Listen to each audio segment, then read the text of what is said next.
तो जी इस एग्जांपल में हमने देखा कि किसी जगह पे प्रोसेस को डिफाइन कैसे करते हैं, फिर ये देखते हैं कि वो कौन सा की कैरेक्टरिस्टिक है जिसको मेजर करना ज़रूरी है। फिर उसका हम डेटा इकट्ठा करते हैं, फिर उस डेटा को मुख्तलिफ तरह से विजुलाइज करते हैं, इंटरप्रेट करते हैं प्लॉट करके।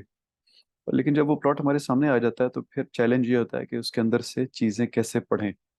वो कौन सी डिटेल्स हैं जो हमें ये डेटा बता रहा है या ये कंट्रोल चार्ट्स बता रहे हैं, और क्या हम उनको रीड कर सकते हैं कि नहीं कर सकते। तो लेट्स सी के इन चीज़ों को डिटेल में कैसे देखा जाता है, और हमें कंट्रोल चार्ट्स क्या सिग्नल दे रहे हैं। तो सिग्नल बहुत तरह के होते हैं, एक एक करके देखते हैं। अगेन इस चीज़ को हम मज़ीद अगली क्लासेस में डिटेल में डाइव हम करते जाएंगे, हर चीज़ की जो जो आगे बढ़ते जाएंगे हर चीज़ को हम मज़ीद डिटेल में देखते जाएंगे। तो पहला सिग्नल या पहला रूल होता है, उसको कहते हैं one point rule. In other words, आपका एक भी पॉइंट अगर यूसीएल से ऊपर चला जाए या एलसीएल से नीचे आ जाए तो this is reason for alarm, and this shows that you have a special cause variation in your process जिसको एड्रेस करने की ज़रूरत है। इसको कहते हैं वन पॉइंट रूल। एक भी पॉइंट 3 सिग्मा से ऊपर या नीचे बाहर चला जाए तो we have a problem here. लेकिन जैसा हमने थोड़ी देर पहले बात की कि should we react to everything, ये एक ही फर्ज करें किसी दिन बारिश की वजह से या किसी वजह से ट्रक नीचे नहीं जा सके, तो क्या हम उसको एड्रेस करने की फौरन कोशिश शुरू कर दें, प्रोसेस को चेंज करें? क्योंकि प्रोसेस चेंज वुड कॉस्ट, अब पैसे लगेंगे उसमें, काफ़ी सारे पैसे लगेंगे। फॉर एग्जांपल, आपको पता चलता है कि ट्रक ने बहुत टाइम लगाया नीचे से ऊपर आने में, तो माइन के नीचे से सरफेस पे आने में और फिर डंप करने में। तो अब इसको इस टाइम को कम करने के लिए आप फिर ब्रेनस्टॉर्मिंग करेंगे, देखेंगे कैसे टाइम कम करें। तो फॉर एग्जांपल आप डिसाइड करते हैं कि नहीं, अब हम हेलीकॉप्टर से लिफ्ट करेंगे इसको, वो बहुत जल्दी हो जाता है। तो वो इतने आराम से तो आप नहीं कर सकेंगे। एक ट्रक जो आपने खरीदे हैं वो अब एक एक ट्रक 15-15 करोड़ रुपए का होता है, और आपने 600 ट्रक खरीदे हुए हैं। तो एकदम उनको आप खत्म करके तो हेलीकॉप्टर से तो नहीं ला सकते, या इवन अगर लाएंगे भी तो बहुत ज़्यादा खर्चा होगा। तो should we immediately react to the signals that come to us, एक वन पॉइंट रूल पे क्या हमें फॉरेन कमेटी बिठा देनी चाहिए? तो द आंसर इज नो, कि हमें और भी एंगल से चीज़ों को देखना चाहिए। तो इसके बाद दूसरा रूल देखें तो उसको हम कहते हैं रन रूल्स। यानी रन का मतलब होता है कि पॉइंट्स में हमें ट्रेंड नज़र आ रहा है, एक रन नज़र आ रहा है। तो बहुत सारे रन्स होते हैं, 8-10 रन्स, 14 तक रन्स तो मेरा ख्याल है मेनी टैब में भी मौजूद है, उनको हम देखेंगे आहिस्ता आहिस्ता। यहाँ पे हम सिर्फ दो की बात कर रहे हैं, जैसे आपके सामने दो तस्वीरें बनी हुई हैं। पहला है run of 8 points on a rising और फॉलिंग ट्रेंड। तो आप ये जो नीचे वाला चार्ट है लेफ्ट साइड पे, राइट साइड पे सॉरी, इसको देखें तो ये अ, जो पॉइंट नंबर 10 है, इसके बाद से 8 पॉइंट जो है वो मुसलसल नीचे जा रहे हैं। तो this is rule being violated, और ये आपको बता रहा है कि स्पेशल कॉज वेरिएशन यहाँ पे मौजूद है। हालांकि ये यूसीएल और एलसीएल के दरमियान है, हम अभी बाहर नहीं निकले। There is no outlier, UCL LCL से बाहर हमारा कोई पॉइंट नहीं गया, लेकिन चूंकि एक रन है तो दिस शोज के ये एक special cause variation probably exist कर रही है। इसी तरह एक दूसरा रूल इससे ऊपर वाले डायग्राम में है, कंट्रोल चार्ट के। It is run of 8 points above और बिलो कंट्रोल सेंट्रल लाइन। तो 8 पॉइंट आप देख रहे हैं कि पॉइंट नंबर 10 के बाद सेंट्रल लाइन से ऊपर है, कोई भी नीचे नहीं आ रहा। तो जब आप की फ्लक्चुएशन सेंट्रल लाइन के अराउंड नहीं होती, इसका मतलब है कि ये कॉमन कॉज वेरिएशंस नहीं है, there something special going on here. वरना कोई चीज़ कंट्रोल लाइन सेंट्रल लाइन से नीचे आती, कोई चीज़ सेंट्रल लाइन से ऊपर जाती। तो this is another run rule.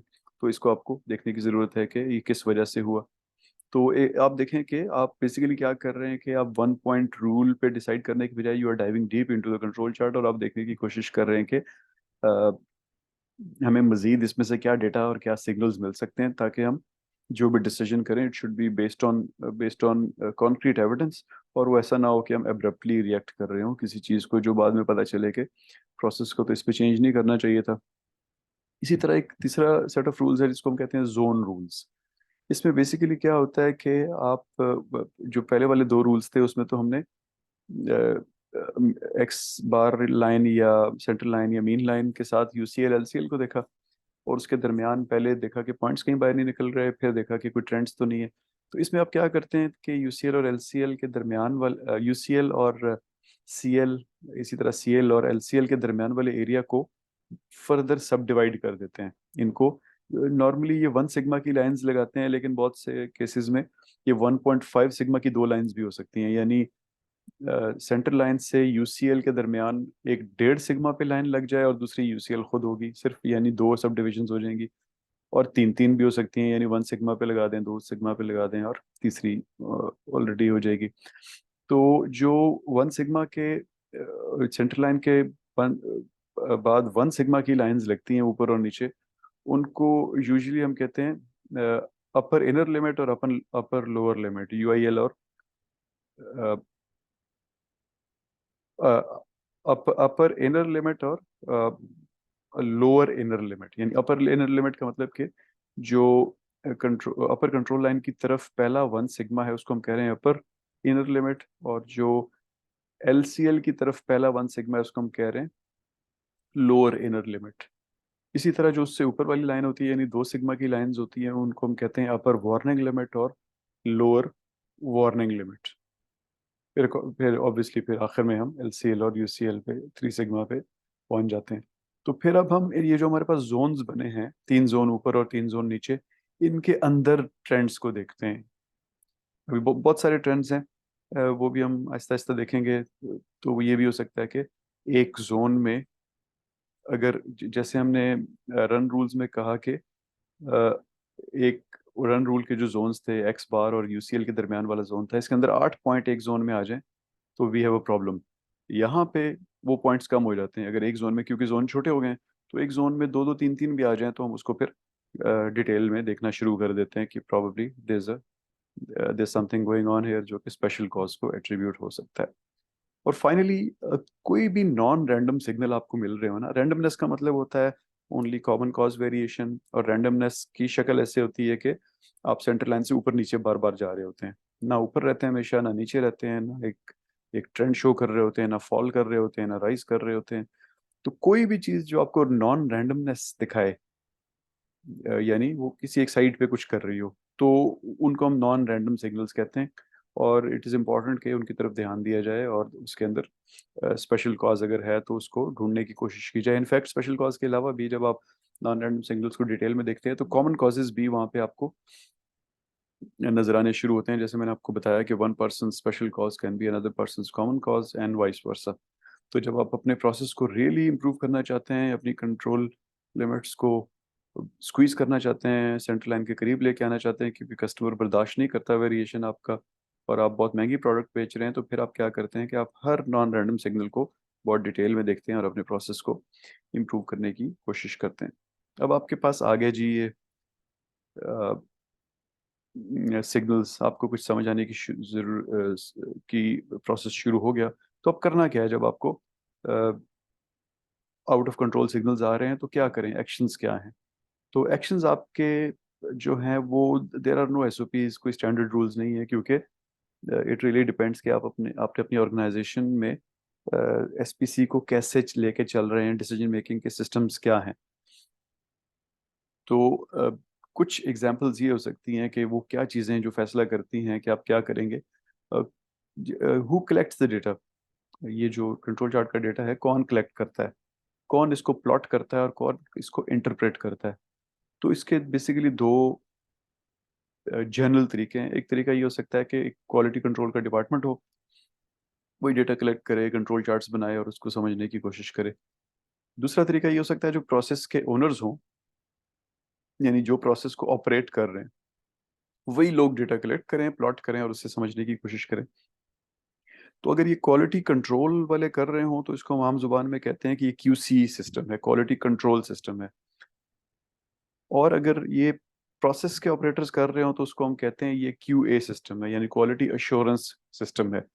एक तरफ एक अलग सी क्वालिटी डिपार्टमेंट है जो ये सब कुछ कर रहा है, एक तरफ से वही लोग कर रहे हैं जो एक्चुअली काम कर रहे हैं। तो पहले वाले को हम क्यूसी सिस्टम कहते हैं, दूसरे वाले को हम क्यूए सिस्टम कहते हैं। फिर ये देखने की जरूरत होती है कि जो भी बंदा कंट्रोल चार्ट को मैनेज कर रहा है, कंट्रोल कर रहा है, उसको अपनी क्या अथॉरिटी दी हुई है। क्या वो प्रोसेस को रोक सकता है? क्या वो इनकमिंग सप्लाईज के बैच को चेंज कर सकता है? क्या वो अगर फर्ज करें कोई मशीनरी या इक्विपमेंट में कोई पार्ट रिप्लेस करना है, तो क्या उसके पास अथॉरिटी है या वो किसी और के पास जाएगा? तो आप देखिए, अगर ये चीज़ें फ़र्क हो जाए ना, तो आपके आउट ऑफ कंट्रोल सिग्नल पे जो आपकी ऑर्गेनाइजेशन जिस तरह बिहेव करेगी वो फ़र्क हो जाएगा। फॉर एग्जांपल, रात वाली शिफ्ट में कुछ टूट टाट जाता है और आपका जो सुपरवाइजर है उसके पास स्टोर की चाबी ही नहीं है, स्टोर की चाबी सुबह आके मैनेजर एडमिन साहब देंगे उसको। तो टोटली आपका बिहेवियर चेंज हो जाएगा आउट ऑफ कंट्रोल सिग्नल के तरफ जो होगा। लेकिन अगर वो एम्पावर्ड है, ऑथराइज्ड है, तो बिहेवियर चेंज हो जाएगा, फॉरन एड्रेस कर लेंगे आपको आप, और आप ना आपकी प्रोडक्शन रुकेगी ना आप कोई गलत पार्ट्स बनाएंगे। इसी तरह फिर आपने ये देखना होता है कि आपका ऑर्गेनाइजेशन में कम्युनिकेशन या एस्केलेशन का सिस्टम क्या है। यानी प्रॉब्लम अगर बड़ा है तो वो कैसे बताया जाता है अगले बंदे को। क्या एक एक एक डायनामिक सिस्टम मौजूद है, एक ऐसा सिस्टम मौजूद है कि फौरन सबको पता चल जाएगा और एक्शन हो जाएगा, या एक डिलेड सिस्टम है, एक हायरार्किकल सिस्टम है जिसमें नहीं पता चलेगा? तो फिर आपकी obviously out of control signal पे जो बिहेवियर होंगे वो उन पे उनमें फ़र्क आ जाएगा। तो स्टैंडर्ड रूल्स नहीं है, लेकिन जो भी आपका डिसीजन मेकिंग सिस्टम होता है, कम्युनिकेशन सिस्टम होता है, अथॉरिटी किसको कितनी दी हुई है, उससे पता चलता है कि आप जब आउट ऑफ कंट्रोल सिग्नल होगा तो आप उस पर क्या करेंगे। लेकिन जनरली स्पीकिंग एक कुछ इस तरह से होना चाहिए कि आपका ऑपरेटर जो ही प्लॉट करे डेटा, तो उसने देखना है कि प्रोसेस इन कंट्रोल है या नहीं है। अगर है तो बहुत अच्छी बात है, प्रोसेस रन होता रहेगा। नहीं है तो somebody has to investigate the cause. अब ये कौन करेगा? क्या ऑपरेटर ही कर रहा है, क्या क्वालिटी वाले कर रहे हैं? इससे चीज़ें चेंज हो जाएंगी। कॉज आपने इन्वेस्टिगेट किया, तो क्या ऑपरेटर कर सकता है इसको? कर ले तो बहुत अच्छा है, और करेक्टिव एक्शन ले ले। लेकिन क्या करेक्टिव एक्शन ले सकता है, रीसैम्पल कर सकता है, यानी अथॉरिटी है उसके पास या स्किल है? हाँ, तो बहुत अच्छी बात है। नहीं तो he'll wait for somebody who can do it। उस करेक्टिव एक्शन के बाद, रीसैम्पलिंग के बाद प्रोसेस कंट्रोल में आ गया, बहुत अच्छी बात है। आप फिर प्रोसेस को रन करते रहे। लेकिन नहीं आया तो अगेन इन्वेस्टिगेशन शुरू हो जाएगी। तो आप आउट ऑफ कंट्रोल सिग्नल पे क्या बिहेव करेंगे, क्या आपकी ऑर्गेनाइजेशन एक्शंस लेगी, इट रियली डिपेंड्स कि आपने डिसीजन मेकिंग का सिस्टम क्या बनाया हुआ है। तो हम यहाँ पे, हमारे पास रूल्स कोई नहीं है, लेकिन वी नाउ अंडरस्टैंड कि हम जब अपनी ऑर्गेनाइजेशन में रूल्स बनाएंगे तो वो किस बेसिस पे बनाएंगे। हमने ये फैसला करना है कि क्यूए करना है या क्यूसी करना है। फिर जिसको हमने ऑथराइज किया कि अब तुमने ये डेटा कलेक्ट करना है, प्लॉट करना है, इंटरप्रेट करना है, उसको हम अथॉरिटी देंगे या नहीं देंगे। देंगे तो कुछ और सिस्टम बन जाएगा, नहीं देंगे तो कुछ और सिस्टम बन जाएगा। इसी तरह कम्युनिकेशन का सिस्टम क्या रखना है। अगर फॉरेन बात डिसीजन मेकर तक पहुंच सकती है तो एक और सिस्टम बन जाएगा, नहीं पहुंच सकती तो कुछ और सिस्टम बन जाएगा। तो आप देखते हैं कि जो डायनामिक सिस्टम्स होते हैं, जो कस्टमर के नीड्स को रिस्पॉन्ड करते हैं, जो जिनकी कंट्रोल लिमिट्स टाइट होती हैं, जो अच्छी क्वालिटी की प्रोडक्ट बनाते हैं और फिर उसको महंगी बेच सकते हैं, उनके सिस्टम्स डायनामिक होते हैं। वहाँ पे क्यूए चल रहा होता है।